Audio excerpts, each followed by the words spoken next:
Hi, I'm Chris. I'm 27 years old. My last name's Ubukata, which is Japanese. I guess it's because my dad's from Japan. He's from Tokyo. My mum's from Yorkshire in England. They met in Japan, got married and came to Australia where they settled and where I was born.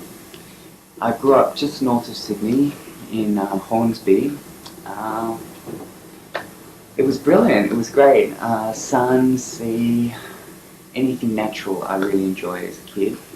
I used to like checking out insects and seeing the way they behaved. And um, sports, I like tennis and swimming. Dancing was a big thrill for me. I used to love it or do it all the time. And but I pursued my biggest love, which is photography.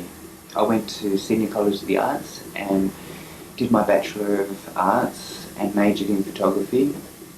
After I graduated, I worked for a couple of years, saved up enough cash to go travelling. I was busting loose to see the world. So I went to Europe and Switzerland, Italy, France, Morocco. Inspiring, fabulous, amazing. What can I say in 2 minutes? It was great. After Europe, I flew over to Hong Kong, where I stayed for about a year and a half. I ended up settling there and working. I was very, very glad to come home. I love it here. You can't beat it, in my opinion. And there I've been here for about 6 months, working, doing freelance photography work, and this is where I am today. That's my life in a nutshell. Well, actually, the most unusual story I can think of just happened a few minutes ago. Well, okay, this is pigeon, right? And it comes... it's not actually my pigeon, it doesn't belong to me, it just comes outside my window, and I sort of grew a fondness for it, you see, because it's only got one leg and it sort of hops around like this, and you know how they do that thing with their neck anyway, and it looks like, you know, he puts on a real show. So one day, you know, he was out here and I threw him some noodles, garlic noodles, and he loved them, so I sort of keep a little store of garlic noodles in to chuck out whenever he comes here. Anyway, so this is a few weeks ago. He didn't turn up for a few days, and I thought, where's he gone? You know, I started, you know, wondering, because, you know, one leg, a bit disabled, maybe something's happened to him. So I went out, just, not really, I mean, it sounds crazy, but I just went out sort of to have a little wander around and have a look to see if I could find him. Or her, as the case may be. I didn't actually go so far as to check. But anyway, so I was walking through the bushes just around near my place, and there was like this rustling in the bushes, and all of a sudden pops up this face from the other side of the bushes, and it's this girl that I know, well, I did know, I haven't seen her for about 4 years. And she goes, "Hey Chris, how's it going?" I'm going, "Kathy, wow, I can't believe it." And I said, what are you doing in the bushes?" And she goes, I'm just looking for my cat. I just lost my cat." And I went, "Oh, that's a real coincidence, because I'm looking for my pigeon. I just, I can't seem to find my pigeon anywhere." She's going, "Pigeon?" I'm going, "Yeah, it's pigeon, da-da-da, one leg, da-da-da." And she goes, "Oh, I have a friend who just took a pigeon to the RSPCA."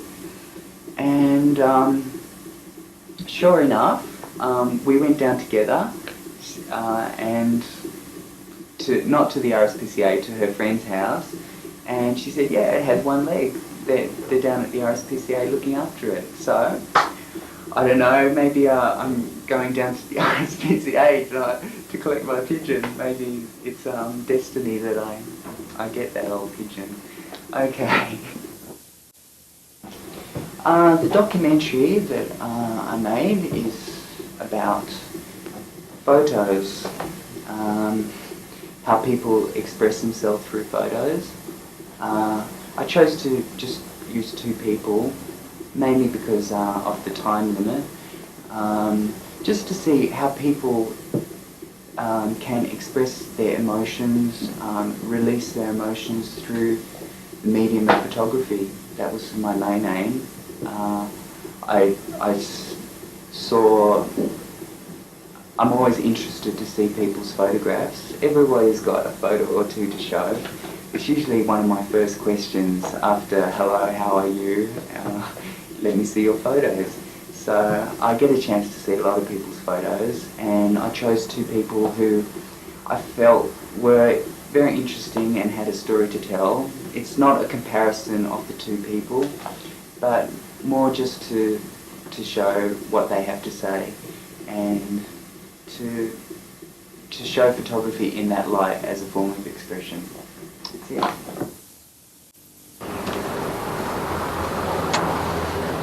How many times have you taken a photo?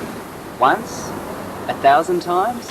However many, you've probably at one point or another expressed yourself through the medium of photography. It's probably fair to say that most people click without a thought. But when you do, something is captured. What is that thing? A moment in time, a fragment of something moving, living, breathing emotions, memories falling deeper and deeper by just standing perfectly still. Another day begins here in the city of Sydney.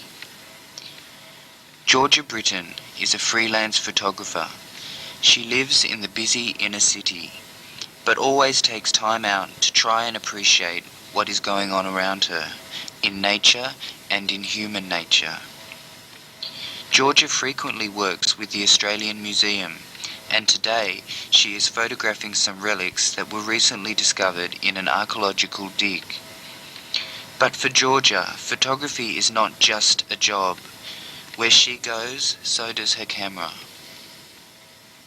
I remember since I was little, my dad took a lot of photos and they were really good, and that always amazed me. That we'd go somewhere and then a week later I'd see photos that he'd taken and they were like, did you see that? Yeah, they can, because people respond to photographs really well, and it can make them go out and buy something, or it can make them feel sad. Or, yeah, and photographs are a great way of expressing things. You get a bit tired if you've got to photograph, say, 1,000.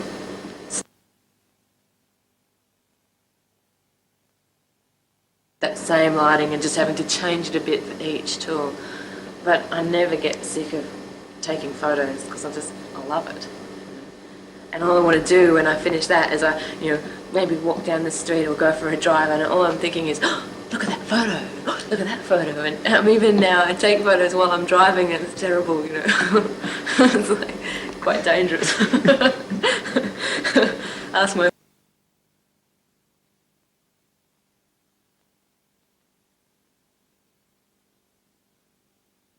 Well, I think people do benefit from photography as it is, because we get to see images from all around the world, or even from the street down the road we wouldn't have seen otherwise. Yes, pictures really can tell 1,000 words, and words you might not be able to find in any dictionary. At the St Vincent's Hospice at Darlinghurst, people with HIV/AIDS stay. Mark Buckley has been a patient here now for about 18 months. Before this, he worked in advertising before starting his own video production company. As debilitating as the disease is, if you meet Mark, you find a person who doesn't find any pleasure in resting on his laurels. I think photography is a great way of expressing yourself. It's a reward to yourself when you take a good photo. Feel good about yourself. You achieve something, even as small as it is. It's a good feeling. So it's an exploratory thing, really. Finding something great within something that started off just being a view, really. It's normally one of my niece. It's a little paper boy in Melbourne. He had such a garb, he had to buy paper off him. You know, instead of busts. Colours are right. That's it. Body. Just so accurate. The face and makeup. And beautiful. She's beautiful. She came outside in that pink outfit. I couldn't get there fast enough. I got my camera and wheeled over there, left my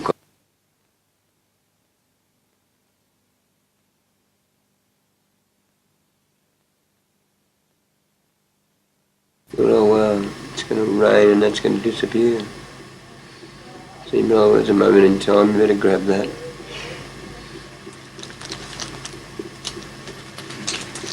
Fun, love, sadness. Maybe there will never be a way to capture these emotions that make up our lives. They are as fleeting and spontaneous as waves that break on the beach. Maybe the photo is just another way of helping us to share our lives and experiences, or a more personal reminder that life is ever moving, ever changing, and always will be.